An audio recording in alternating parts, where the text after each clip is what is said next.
And he was like, Big Frank.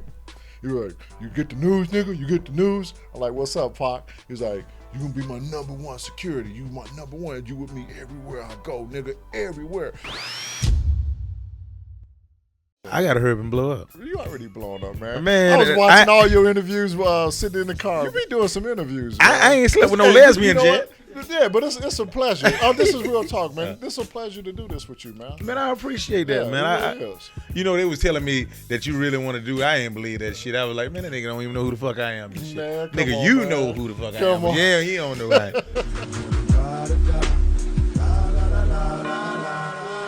Hey, what's up? This is Frank Alexander. You checking out Thisis50.com. What's up, West Side? This nigga was Tupac friend for real. What's up?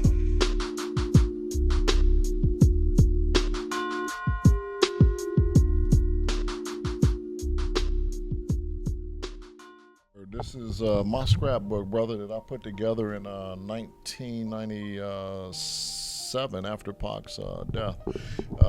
These are a bunch of pictures that belong to me and pictures that I bought the rights to, worldwide rights, from the photographer that was working with Death Row at the time. And these pictures up here on the top are from Club 662. We're shooting a liquor commercial, and then those pictures down there at the bottom, those are from the movie set of Gridlock.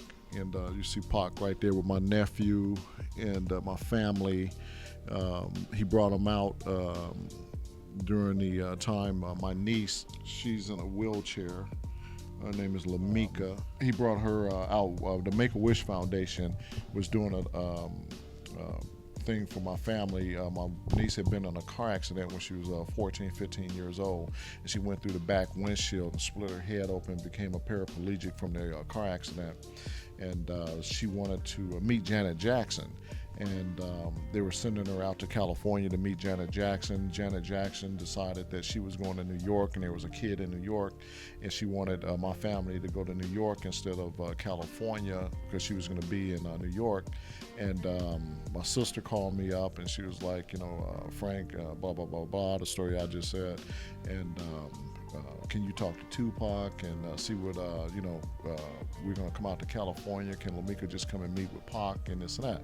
So I went and talked to him right here on the movie set this day, right here, as a matter of fact, of Gridlock, and told him the story. And he was like, F Janet Jackson, whoop, whoop, whoop.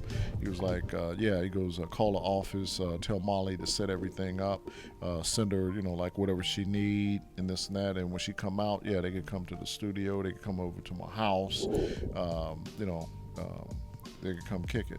These pictures are from the Mother's Day event that had taken place in May of 1996. As you can see right here, Pac performed Dear Mama at the banquet. That's him and his mama, Feeney. You got Suge right there, and David Kenner, and the rest of us, the security crew. It's there. Here's the Death Row had put this on for Mother's Day, and then here's Pac performing up here. Okay, and then this is my buddy KJ, who I had told you about right there, that hooked me up with my buddy Cedric, who is standing right here. And that's how I ended up getting with Pac later. Yeah, but this is him performing Dear Mama. And this is Pac on stage performing for Versace that year at Versace's mansion, which was like, oh my goodness, 2 blocks long.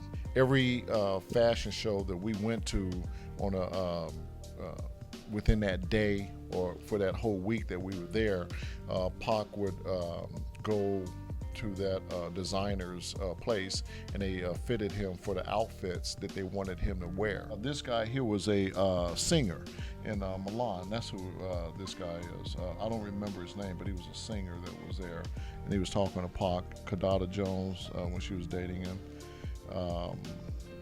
That's Versace's sister, Donatella, with Pac and Kadada.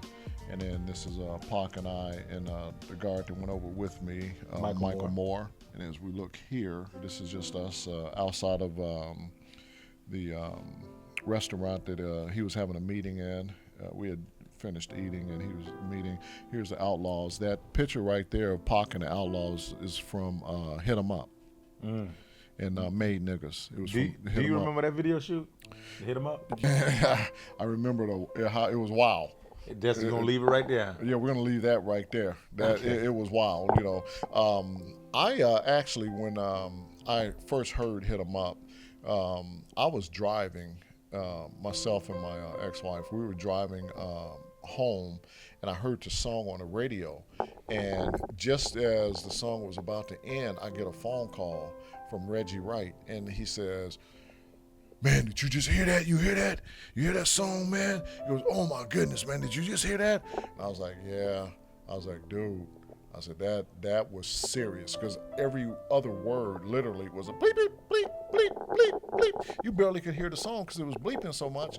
So I didn't hear it till the next day when I got on the set of Gridlock, and Pac was in the trailer that morning, and I'm like, "Pac, man, bro, what's up? I heard "Hit 'Em Up" last night, man." He was like, "It was the shit, huh? It was the bomb." He was like, "Man, they playing it everywhere, man, all over New York, all in the clubs, man. It's blowing up." I was like, "Dude, when did you do this song?" "I did it the other night."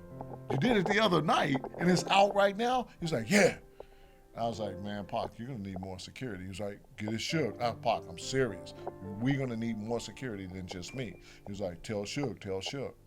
So I called Reggie, and I told Reggie that we need more security. These pictures right here is of Pac and Snoop on the America's Most Wanted video. We shot this up in L.A. That one right there, and then the one below has Corrupt in it. This was a really, really good video shoot as well. Really good. This here was from the Soul Train Awards from 1996. This was all of us dressed, how we were dressed that night with the artists for the award show. Daz and Corrupt, when I was with them, because I was their bodyguard when I was with them before Pac.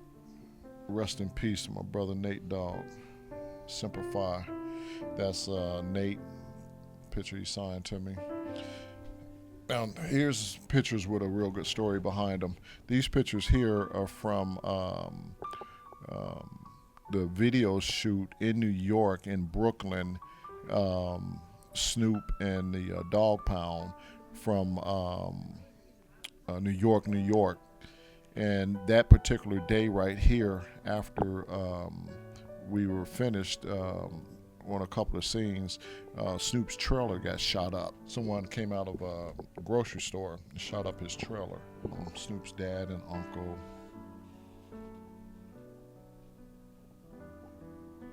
This is my niece with Corrupt.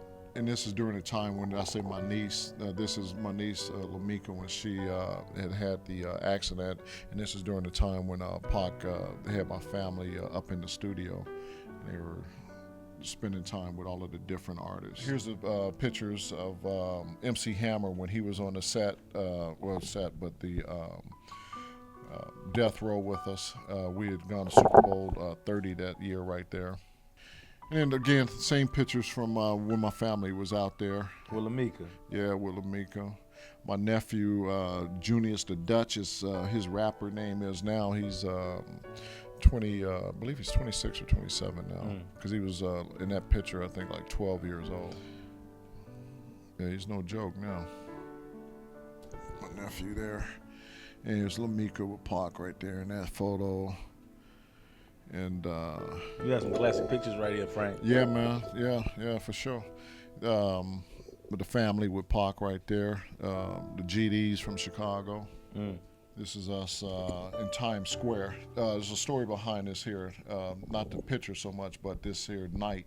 What had happened here this night, we were shooting a scene with some lowriders.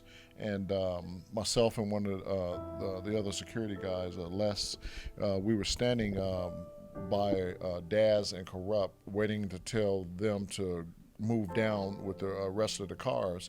And Biggie actually came on the radio and was like, "What's up, New York? What's up? What's this I'm listening to? I'm hearing that Pac and the Dog Pound is in Times Square making a video in our city." And I was like, and we were like, all was like taken back by it, like, whoa, you know.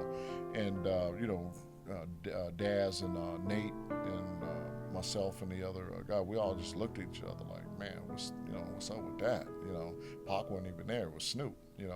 So he had wrong information. As information goes. This picture here of Pac, he had taken this picture. That was at the MGM on September 7th, the night that he was actually shot. Wow. Yeah. I had to fly back to California to grab some extra clothes and things like that I needed. My gate was gate 6. My flight was flight 66. And my seat was number 13. Wow. And I was like, wow. Whoa, wait a minute. 666, right, as we know, is like the devil. The devil. And then seat 13 being an unlucky number. I was literally thinking, is the plane going to crash? The next day was September 13th, which was ironically a Friday. And everybody, September 13th, bad luck, right? Right. And I don't believe in any of that or go for any of it, but it's just ironic how that next day was the day that Pac actually died. And was God talking to me? Or was somebody giving me a sign? And this here is his actual driver's license that he gave to my niece from this year that expired on his birthday. This is the first documentary I put out, the Before I Wake, which, as you see the caption there, millions of albums sold, thousands of theories, but one truth. And that comes from being Before I Wake. 300,000 copies of that documentary sold, and still selling on iTunes and everywhere else that's out there that's available. That's a real nice picture. This came out of the book that Quincy Jones put out of Pac. Hold on, so we can pretty much sell this goddamn interview on iTunes, huh? I don't know about that. If we getting paid, am I getting paid? Yeah, nigga, shit. Yeah. So these are some good pictures here too. There's Mike Tyson with Pac. My partner Kevin, who was my backup bodyguard to Pac. Yeah, man. Yeah, book cover to Got Your Back, the original hardback cover. This here is, you see Pac in a white suit, was the I Ain't Mad At You video, and where he gets killed with a Bokeem Woodbine. Yeah, he gets shot, and then real life followed it. This video was shot in August of 1996. This is Pac in heaven with all of the other dead lookalike celebrities. Right. You know what I'm saying? These are photos. These are photos no one's ever seen, actually. Wow. Then I believe we're coming up on How Do You Want It? How do you want it? How does it feel? Coming up as a nigga in a cash can, living in the fast lane, for real. All I got to tell you is that this was a 3-day video shoot, and let your imagination run wild, because it was done in 2 different ways, in a clean version and then for Playboy Channel, an X-rated version. With Casey and JoJo. With Casey and JoJo. And you know how them niggas is. Nah, cocaine and bitches. Man, let me tell you something, man. Pac was on a whole different level for those 3 days. Oh, Lord. Yeah. I would say out of all of the videos, one of my most favorite video shoots. This one almost destroyed your marriage right here, huh? There's him and Madonna with Sting. Wow. Yeah, man. I'm sure you've seen that. Welcome to Death Row. I narrate all of the Tupac story in there. That's the picture from Tupac and I in Italy. Wow. For Before I Wake. That's the night they came to 666 in the Rolls Royces. Oh, that's from the foundation. This is from the foundation. Before I Wake, his death and assassination. Yo, the next time I come out here, you got to take me all around the places that you went with Tupac. Oh, Whether yeah. that meant something that that was y'all hangout, where his hangouts were in. Oh, yeah. You would like to let me see. Sunset, Roxbury was his club that he hung out at. House of Blues across the street from there. Also, it was called Peanuts.